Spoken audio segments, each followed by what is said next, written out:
about it.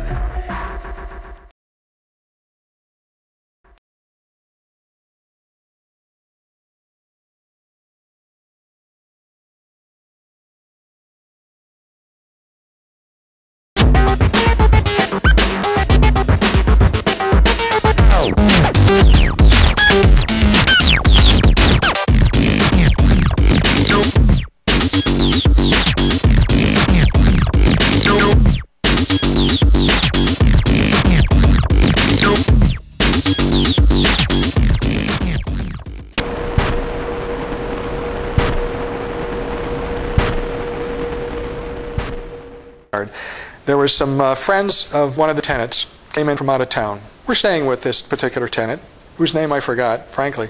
And they said that when they came back, it was dark, and by chance they wandered into the courtyard. And sure enough, they see this car in the courtyard, police car. And they got in, they got a little bit closer, and they saw that there was two people in it. One was the cop, and one was this woman. And then all of a sudden, the woman's head sort of disappeared. Need I say more?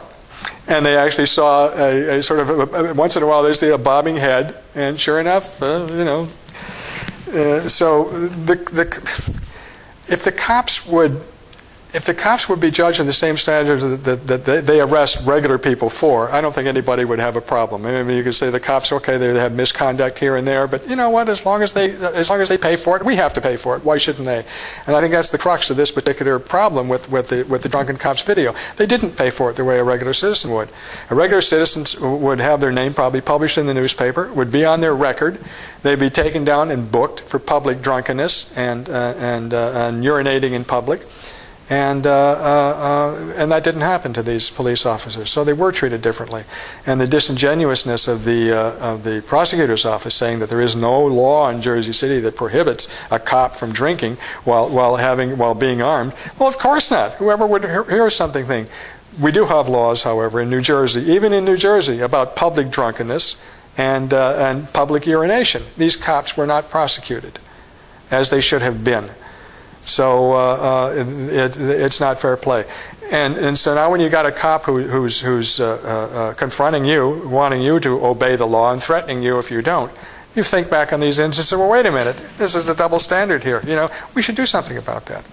So that's what led from one thing to another. It was basically a lot of tenants at 111 did have difficulties with the police, did have difficulties with some of the workers in the demolition company. I had to break up several fights. There was one fight in which it was up on the 3rd floor. One of the tenants' lead came out because the demolition company wanted to demolish part of his studio.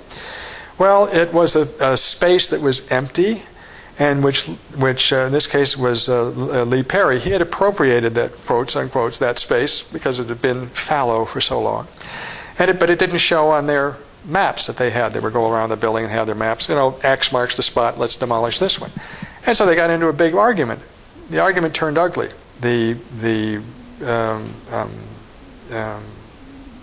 foreman, he was the foreman of the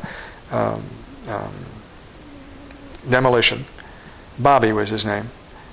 They got into it hot and heavy, and he threatened Lee, threatened to kill him. It started getting worse, and then Lee's girlfriend Kelly came out with our old friend a video camera, probably the same video camera that took pictures of the drunken cops, and started taking pictures of this confrontation. Suddenly the tone and rhetoric diminished significantly on the part of the demolition guy when he knew he was being videotaped and the speaker system was on, or the audio was on. So, and then there was another instance too. Anjay Lek and his wife. Anjay is a very dedicated fine art photographer. And he had a studio, 3rd or 4th floor, 2nd floor. Above him they were doing demolition.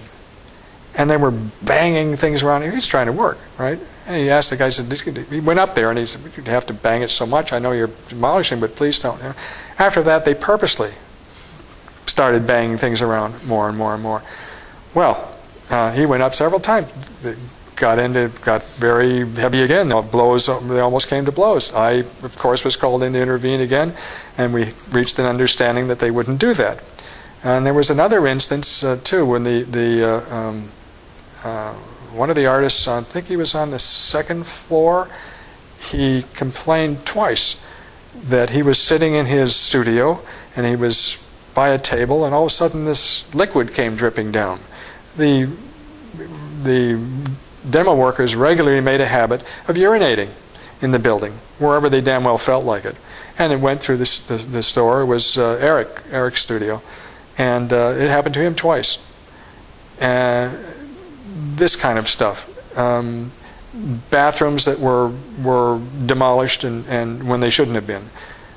Anything to harass the tenants. And what was really hypocritical, and we had a meeting at City Hall about this. We said, well, wait a minute, how can you let these people even in there to do this? You know people are living there. It's a health problem now. The dust is terrible. There's asbestos wrapped around the pipes.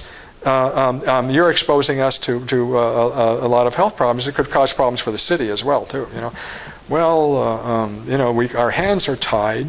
There's no legal reason why we can deny them a permit, and so on and so forth. When they got the demolition permit, they paid a fee of I think $6,400 for it. I'm sure the city would, that helped the city out in its budget crisis. So incidents like that. It was a new thing every day. I mean, people who had cell phones were on them all the time. People had video cameras. Were using them all the time. We were up at night. They would come in and start demolishing stuff on the weekend. They had no permit to demolish, so we have to get on the phone and stop them. It was us. Would the city intervene? No. Never once did they take the initiative. It was always the tenants who did it. We spent over $40,000 fighting these guys. We had to hire. We hired 2 lawyers, and we had two lawyers pro bono, and it was stacked against us to begin with. I think that was the problem. The court system was kind of rigged with that particular judge who was so pro landlord. And can you tell us the name of the judge? Yes, Judge Fred Thiemling. We'd appeared in front of him a number of times when 40 tenants were taken to court one time. He was the judge, which I guess by legal maneuvering you can find, quotes, the right judge. And he happened to be the right judge. And he was the judge who was supposed to try our what was ostensibly to be the trial that would either that would supposedly save us if we were, in other words, the landlord knew that people were living and working there while pretending not to. And we had the evidence to do that. It never came to that for a variety of reasons. I looked around court that day, January 3rd, 2005. I think half the people in the room were sick. Everybody was coughing. We were running out of money. All these the classic harassment tactics, short of killing somebody, which we were afraid of might happen eventually if we stayed there and fought them anymore, were working. And well, before you knew it, we were out the door. We had this sort of tenants agree to leave. Agree to leave. We didn't have a leg to stand on anymore, So that was the story. And 2 months later, and then we had 2 months to get out. We didn't get our security deposits back. We got what was called a settlement, I think, of $35,000. And I figured out that had we gotten our security deposits back, our 2 months each, the 56 people who were there, it would have amounted to over $70,000. We could have paid off our creditors with 1 month's rent and had the other month for ourselves. And this is the big settlement that they're bragging about. And they also said that the media picked up constantly, we forgive the artist back rent. Well, when you move to evict somebody, you can't collect rent in New Jersey. And they originally wanted to get us out at, our court date was, I think, sometime in September of 2004. They postponed it. And we were staying there without paying rent, but subject to all this other harassment until the court date of of January 3rd, which I'm absolutely sure of. That was our last day. So, and then 2 months later, we had to evacuate the building by midnight of February 28th. I was there the next day anyway. I had gone into the city, New York, swearing never to go back to Jersey City. Fuck Jersey City. If this is what it thinks of the artist community here, fuck Jersey City. They didn't lift a finger to help. They claim to be our friends, and they pulled the rug out from under us, and Mayor Jeremiah Healy is the one who's at fault for doing that. So, it still stings. It still hurts, and a lot of people don't even want to talk about it anymore. However, the building is demolished now. 111 is sort of a memory. We still have a kind of a community spirit about us. We do meet. We still are in touch with each other. So that hasn't been broken. And frankly, the whole fight was about the community anyway. The interaction of the community. Do we want to have the building there? Of course. But, you know, Jersey City had something it didn't deserve. Can you tell me, I know that you went extensively to like trying to get to the media, your lawyers, can you, what we're looking for is specifics on like, you know, the media you went to, what did you try to do to save the building? Okay. We had formed committees, sort of committees. We had what was originally called the Executive Tenants Council, where there were 5 of us who were elected or appointed.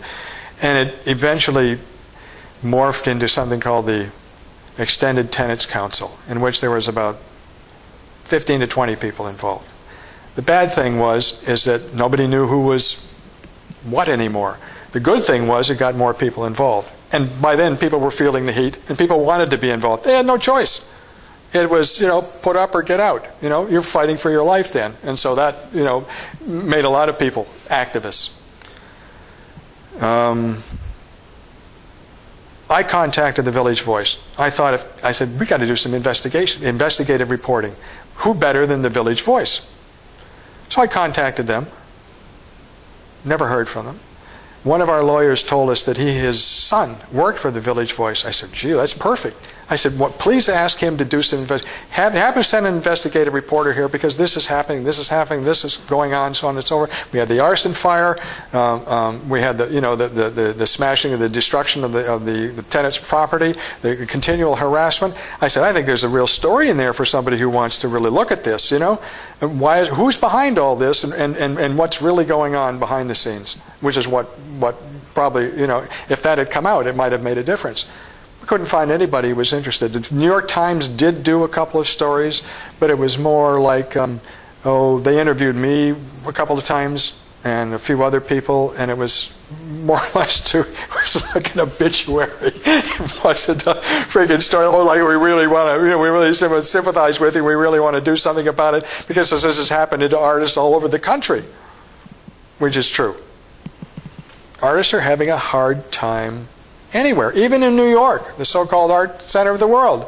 I mean, look, everybody's scraping. If you're an artist, you're a dance company, you're a visual artist, you're scraping to find some place to be that you can afford and apply your trade. I don't know. These are art unfriendly times, unless, of course, you fit into the American. How can I say? The insatiable appetite for celebrity. You're a good artist if you're famous. You're a good actor if you're famous. You're a good reporter if you're famous. Anybody else who isn't famous isn't worth a damn.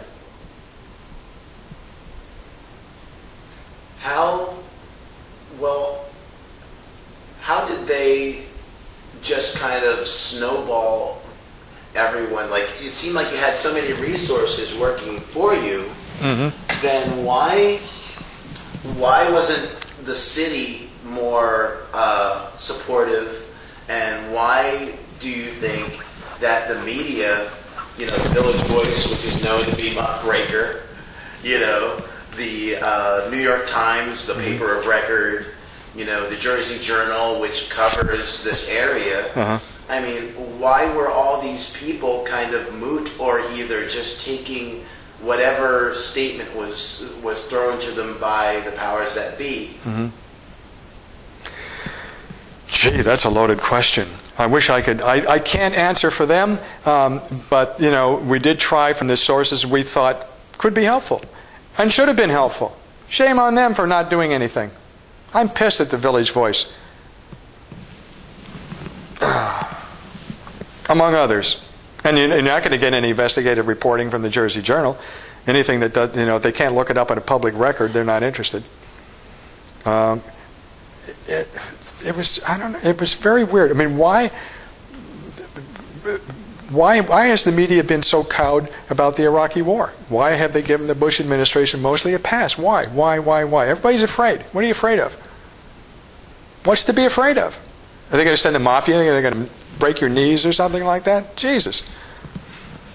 Well, I mean, you know, as we've been doing this investigation, we've been trying to find out exactly why there's so many holes that are in the stories that have been put forward by the media, the few stories that have been actually printed. Mm-hmm.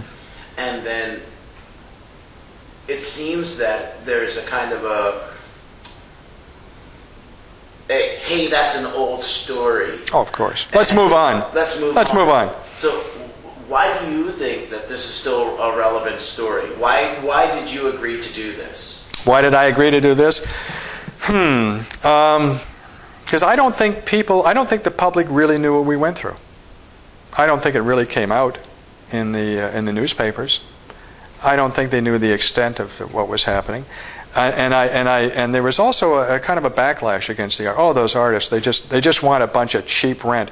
And I remember one guy writing in the newspaper. He said, I'm an artist. I paint mostly on the weekend. He said, I don't ask anybody for handouts, and I've got 3 roommates, and I don't complain about it. And who do these people think they are? There was even an article in the New York Times, of all places, about some guy wrote a very smart alecky article about, well, why should we have subsidized housing for artists, and why not bicycle repairman? Why not this? Why not that? You know. I don't know. There's this conservative. I mean, if anybody gets preferential treatment, it's the developers in Jersey City and elsewhere, particularly Jersey City. This administration, the Healy administration, when Healy was running for mayor, he raised $160,000. Okay, he was the candidate of the Hudson County Democratic Association, the machine, as it's called. He won. Not too long after he was elected mayor, he made a statement in the Jersey Journal, effectively pulling the rug out from under us, that he just considered the fight at 111 no more than a landlord-tenant dispute. I kid you not. It had nothing to do with the Arts District. It was just a landlord-tenant dispute, and if they got into something like that, they'd have to get into it with everybody, and of course the city doesn't have the resources to do something like that. This is the kind of disingenuous talk. Are we familiar with this? Have we read it somewhere else recently? So, well, why? Again, getting back to Healy, he raised $160,000 before the election. I think 6 months later, he had a fundraiser. He raised $500,000. He now has $1 million in his war chest because he plans on running for mayor again. This is the guy who literally rolled out a red carpet for Donald Trump when he came to Jersey City to grace the waterfront with a couple of the worst designed buildings on the waterfront. But they buy the hype. Jersey City is a peculiar thing. Tris McCall, the local blogger here, Tris is a musician and stuff, and he was interviewed, and he's a Jersey boy, and he said there's an inferiority complex to Jersey people.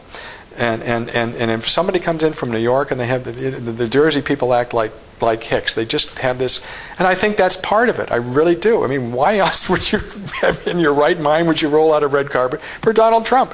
I'd roll out a full dumpster. Let him go do some diving in the dumpster, for Christ's sake. Wouldn't that be better than a red carpet?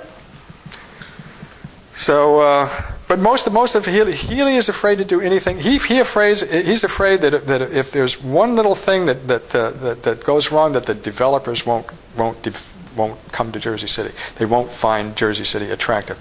Gee, how much can you bend over backwards for developers? This guy has done it. He's blatant.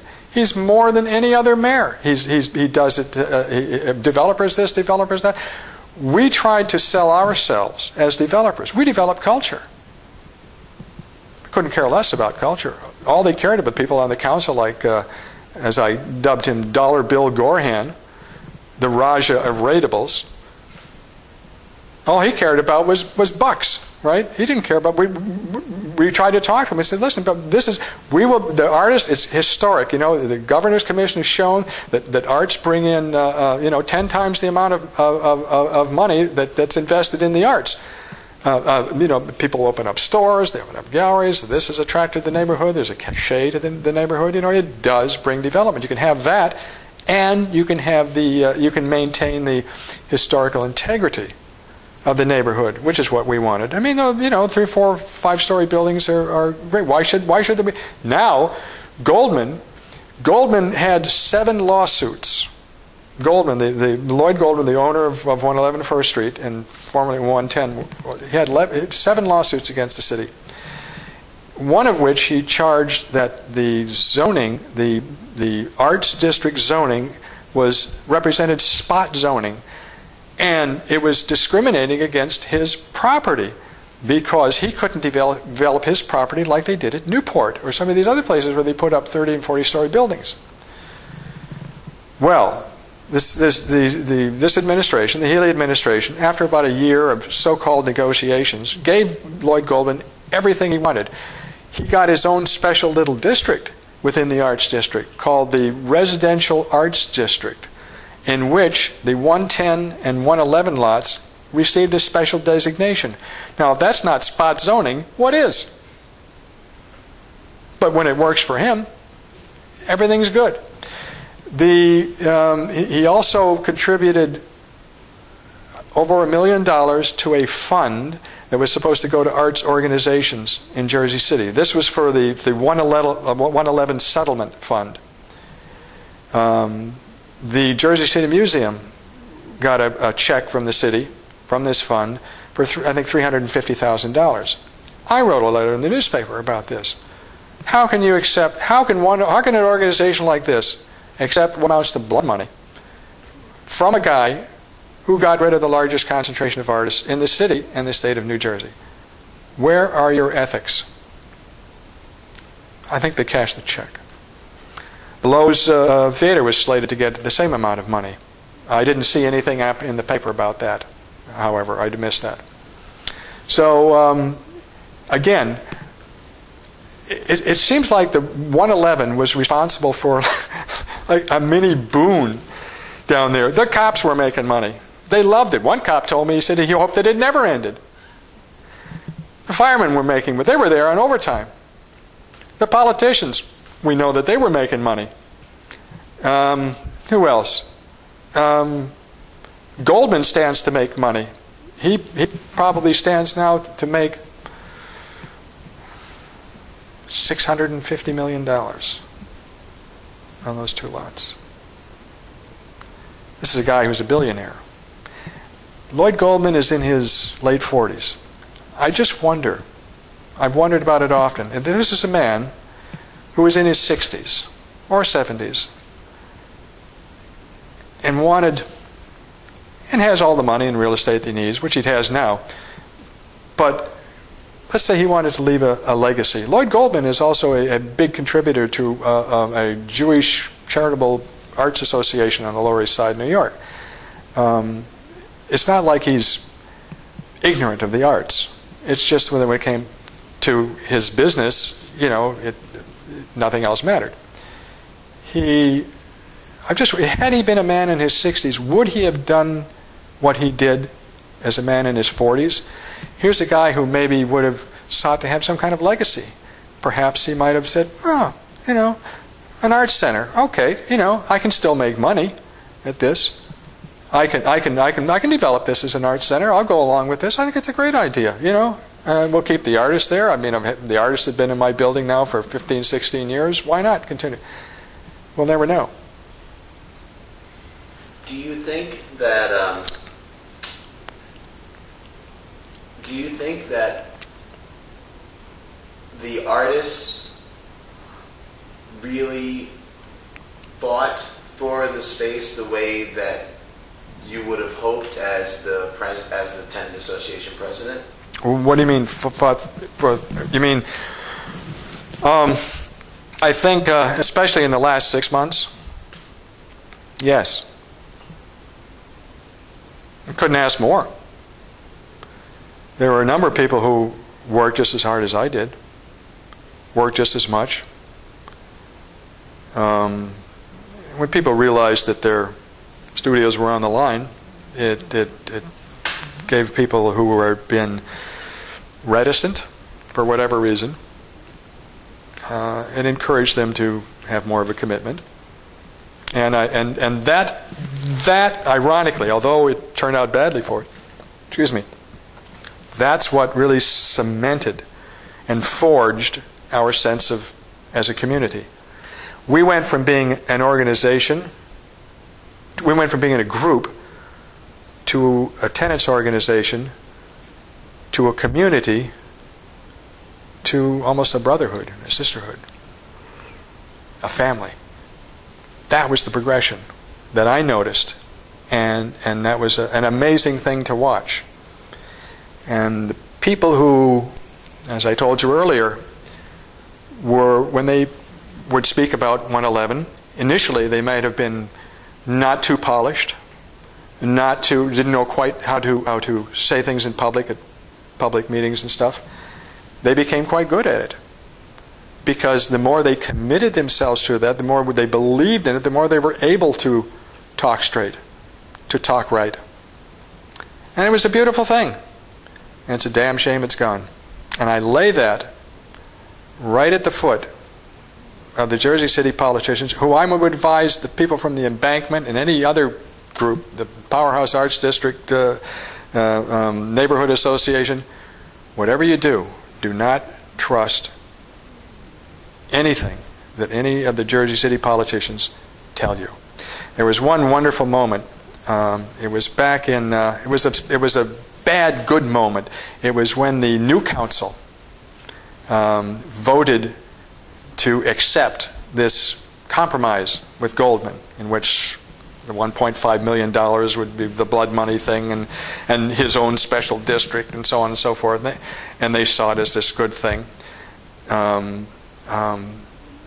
of the tenants from 111 presented a sort of performance piece. She had taken video, Elizabeth Honorado. Elizabeth had taken video at a previous council meeting in which they all voted 9-zip, and council members like Bill Gorhan and a few others told everybody how much they supported the arts and they were in favor of this and so on and so on and so forth. Now, the very same people who supported it a year previously had turned against it. She played back what they said a year before. You should have seen the looks on their faces. Gorhan, he was furious. Imagine being forced to listen to your own words and to show everybody what a friggin' liar you are in public.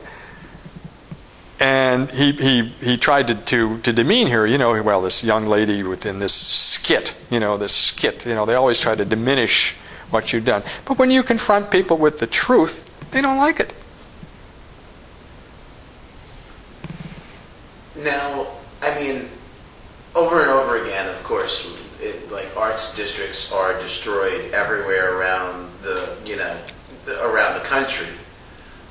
Why do you think that, since New Jersey only had one real arts district, and such a huge concentration, you had international artists and such, and it's a stone's throw from the big metropolitan hub, New York.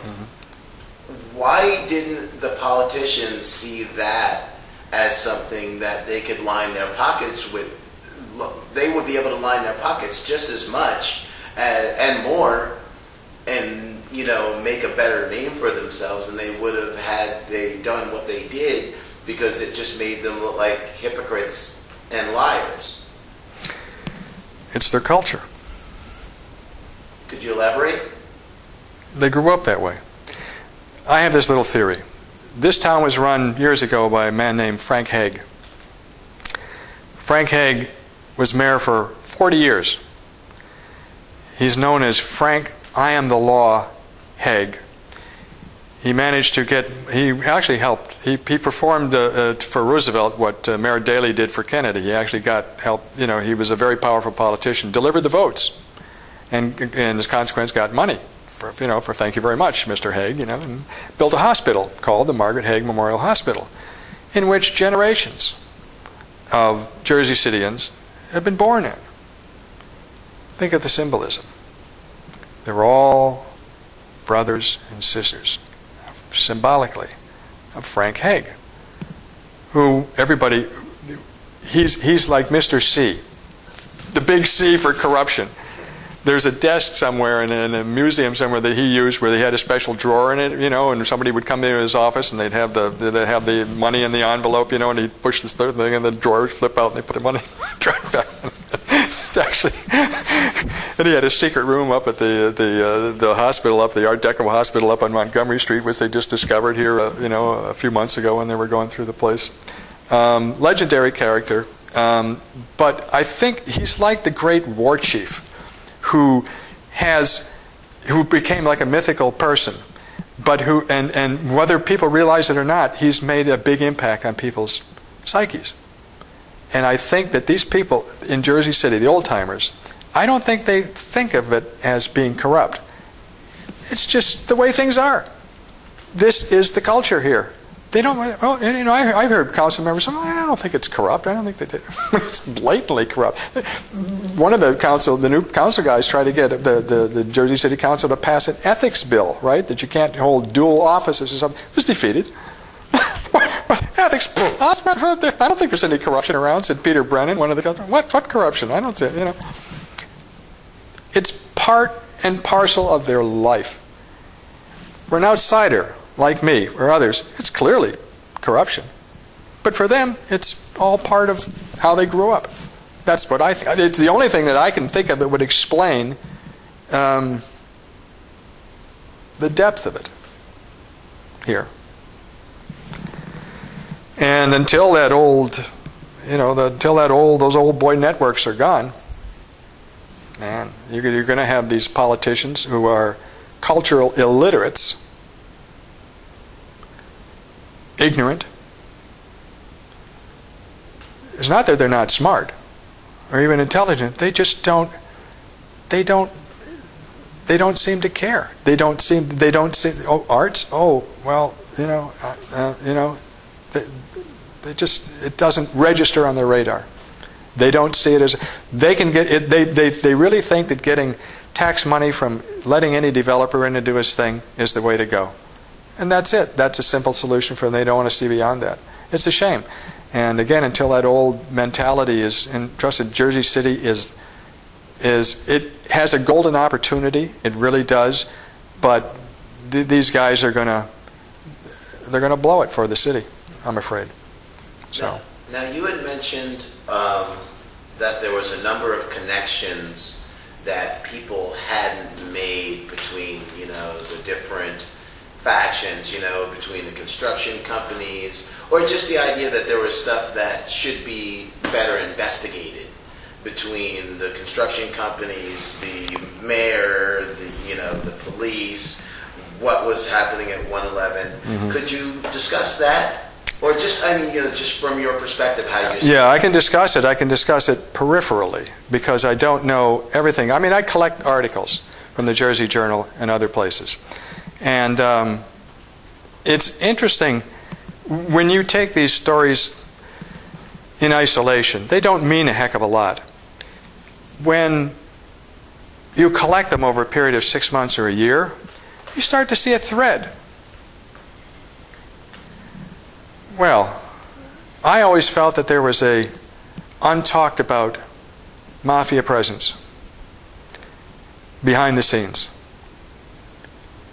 Couldn't really put my finger on it.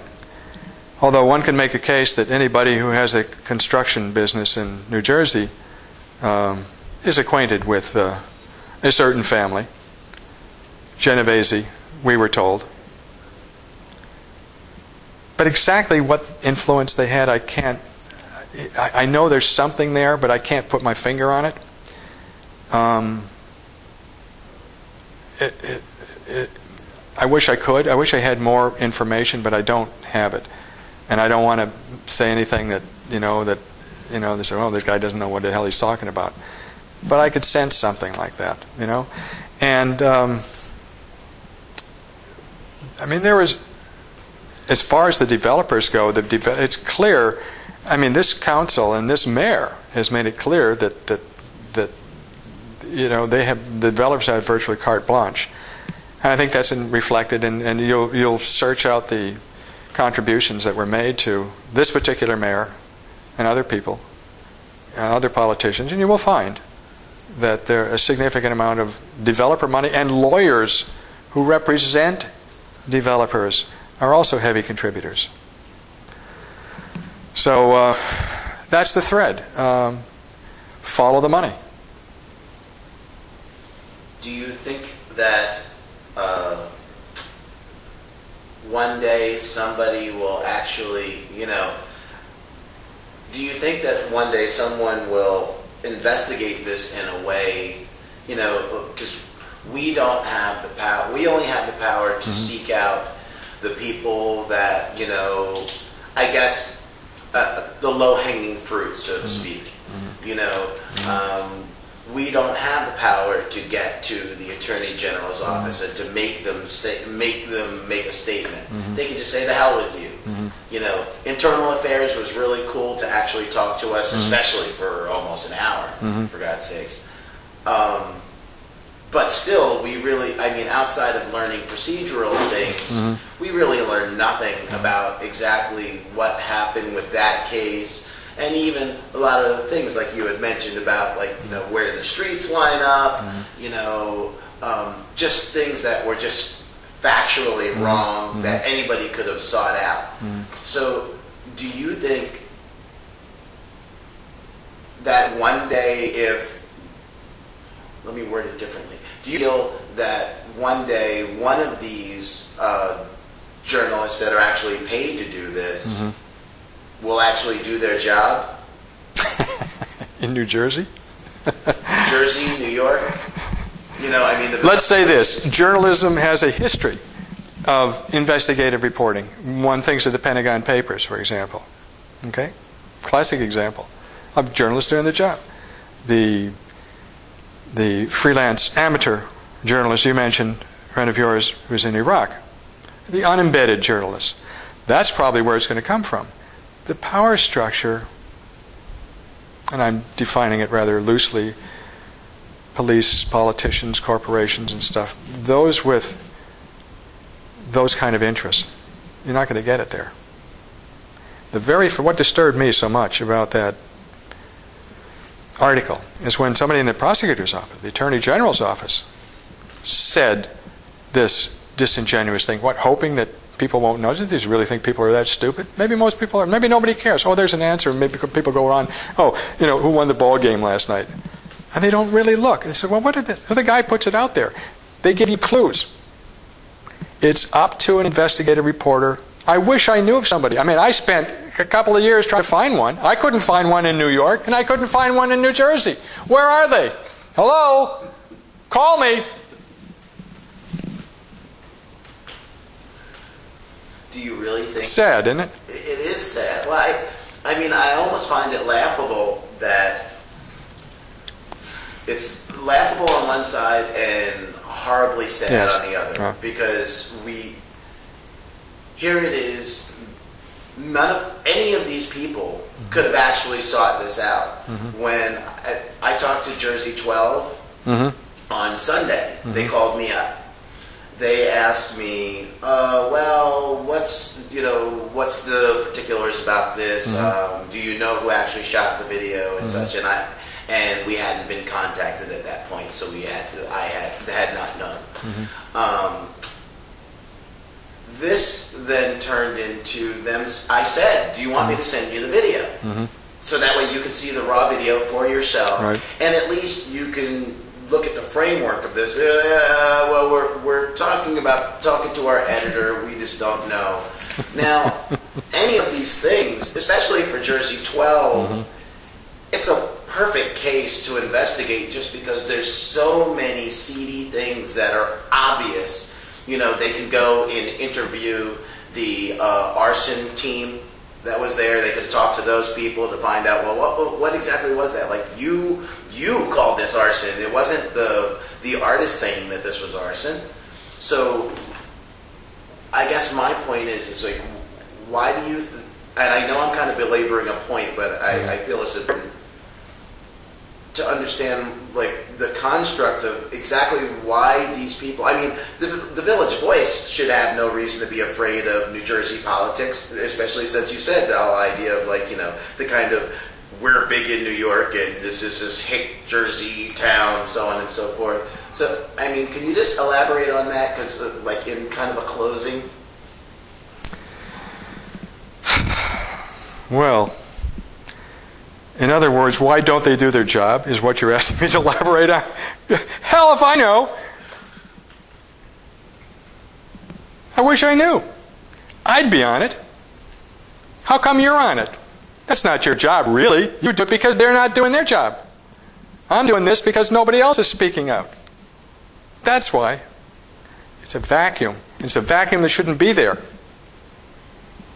And it's infuriating because it makes the society more and more susceptible to control and fear. And the longer it goes on, the more people feel like that. And I'm just wondering, I was going to talk about 9/11, but I don't know whether that... By the way, Lloyd Goldman is part owner of the World Trade Center. You're kidding me. No. He was the one who came up with $80 million when, what's his name, the guy who was, wanted to, what was his name, the other developer, Larry Silverstein. He was in second place at the time. And there was somebody else in first place, and the Port Authority was considering those guys. And he said, Jesus, I need to show that I can, you know, I got to put my money where my mouth is. Hey, Lloyd, can you loan me $80 million? Sure. And that's how Larry Silverstein went from second to first place. 6 weeks later, the towers were down. I don't know. I'm not saying there's a connection, but you know, when people needed money in real estate, they knew who to turn to. Crane's magazine described Lloyd Goldman as the most active real estate person in New York City. And there's a lot of active real estate people in New York City, and he's the most active. Give you an idea. He owns properties throughout the world.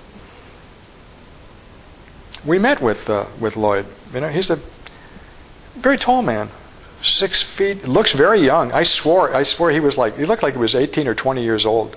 Blonde, tousled hair, kind of strange eyes that kind of came down in a slant like this. Soft-spoken. He was pretty straight with us. He also told us that of the 168 or 170 spaces at 111, at the time 39 were empty, and he didn't give a damn about you know, money was the last thing. He didn't care about getting rent money. That's small time stuff. You know, he had bigger. Even then, he was thinking, you know, years ahead, and that's why we had such a hard time. He was always ahead of us in thinking. And of course, he had the money to back him up and all, but he had this plan and stuff. And I really think that for in some way, shape, or form, that this 111 thing was a gain for him. And here he had these hicks in Jersey City that they're talking about a world-class city, and he's got to be laughing his butt off at this kind of BS, you know. And he said, "I think I'm going to have some fun with these guys." I swear he did it a bit as much on a goof as he did to make money and to prove a point. And I think we cost him about $2 million in staying there. We probably gained another 2 years staying there after we formed the Tenants Association and fought the way we did. However, it was $2 million. They had to replace the sprinkler system. I don't know how many times. They had to fix it. They had all the expenses. They were paying for the cops and the firemen and the this and that and the other thing. What money well spent. For $2 million, he told the world that if anybody wants to stand up against Lloyd Goldman, this is what it's going to cost. Brilliant. Can you end with a little advice for, because, you know, I had worked with some of the people that had worked with Charis. I had worked with some of that stuff. You know, as all these different places go down, it's like, you know, there's always a protest with the community gardens. There's always a protest. And you specifically had mentioned the idea of the longevity aspect of, like, you know, that they just out-strategize, because literally they were thinking, you know, a decade in advance of when, like, 10 years from now, we're going to have this huge building. Can you just leave something for, like, you know, a younger artist that's just getting out of art school?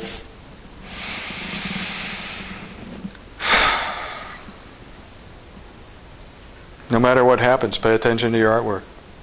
It's always the most important thing. Don't get sidetracked. There's sometimes you're going to have to fight for things in a social level, social area. And frankly, what we did was the right thing to do. I don't regret a thing. Not at all. We did the right thing. And everybody knows it, including the winning side. But you have to realize that, you know, in this and similar situations, that artists have not been successful. Again, the most important thing is that when all is said and done, what's your legacy as an artist? Thank you very much.